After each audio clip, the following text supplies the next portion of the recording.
What up, nation? How are y'all doing? Welcome back to the Black Gentleman's Culture Premium Cigar and Spirits channel.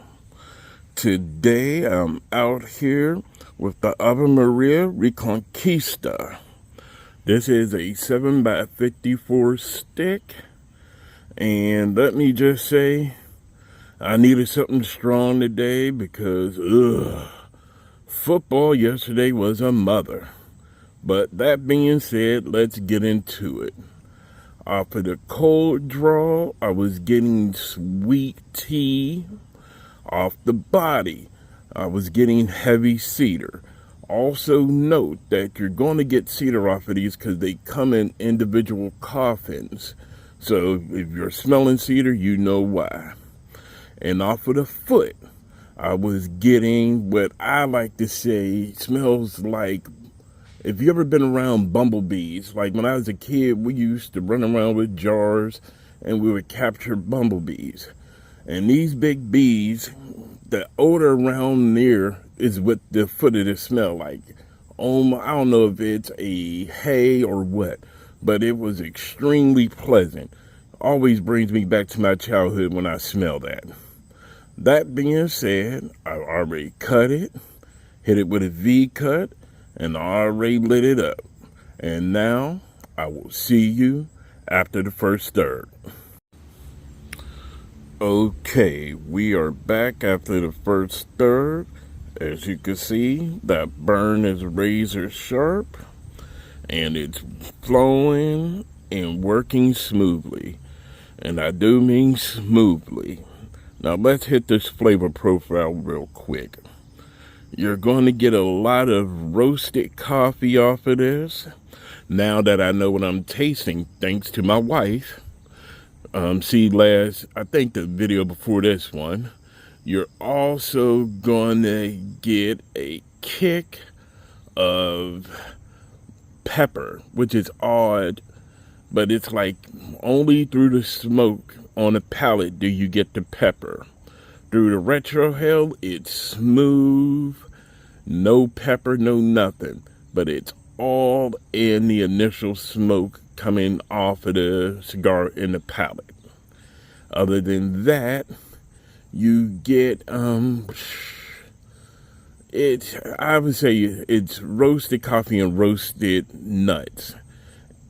That's what I'm really getting off of this thing. And it dries out the palate immensely. And I do mean dry. So with this cigar, I'm going to recommend water, believe it or not, or something you could drink in abundance, and not get drunk, or something that's not super sweet that'll ruin the flavor of this.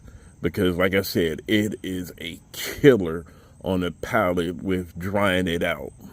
So that being said, I'm going to go ahead, finish going, and I'm going to come back at the halfway point.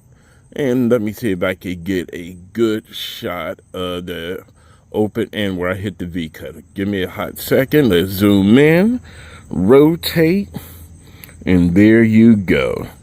There's a nice shot there. It's tightly packed. But like I said before, if I wanted to use this cigar as a straw, I could. All right, folks, see you at the halfway point. All right, we're at the halfway point. The burn is still pretty sharp. It's a little off. I had to remove the band that was up closer, and I'm about to remove this band. They're not restricting the flow, but they're way bigger, and the person who put them on didn't glue them to the cigar, which drives me nuts. So other than that, there's been no flavor profile change. Like I said, you're getting that roasted coffee, that roasted nut, no diddy, and you're getting, like I said, the black pepper through the smoke, but it doesn't transfer over through the retrohale. Other than that, I've been doing a little bit of research, not on this cigar, but on other cigars. And folks, please leave comments. If there's a cigar you would like me to review, let me know. I've ordered a couple. Well, actually, I didn't order a couple of Cubans that I wanted to review. I had them before, but like a good man, hey, I think that people would be interested, so I reordered them.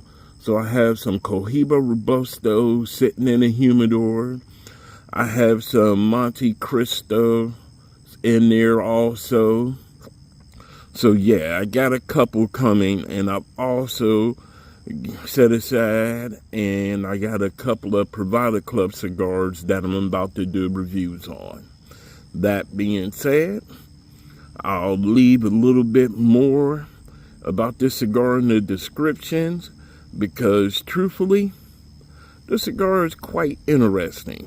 It does have, I believe, 3 aged tobaccos: Condega, Jalapa, and Esteli. So yeah, those 3 cigars are in this, those 3 tobaccos are in this cigar, and they do make for a rich and interesting smoke. Like I said, this cigar is good, it's going great, and unfortunately, this isn't as budget friendly as some of the other cigars. Just for one coffin, it's $22. So best believe you're going to pay for that coffin. And if I'm correct, the last time I checked, for a box of 10, it's going to run you in between $160 to $180. That being said, I'll see you at that final third. All right, now it's time to wrap it up. So far, this cigar hasn't changed one bit. Everything has remained the same from the first third through the halfway point and even to now. So if you like a good consistent cigar, and if you're one of them people who don't like being overwhelmed with too many flavors, this cigar is for you. Like I said, it's not budget friendly because of how they package it, but it still is a budget friendly cigar, and it delivers quite well. Now, I did forget to mention that this is a very toothy wrapper. And what they mean by toothy, if you're familiar with Braille, you could feel all these little itty bitty dots on this wrapper. It's nothing alarming, it's just, that's why they call it toothy. It's very, you can feel it all over your fingers.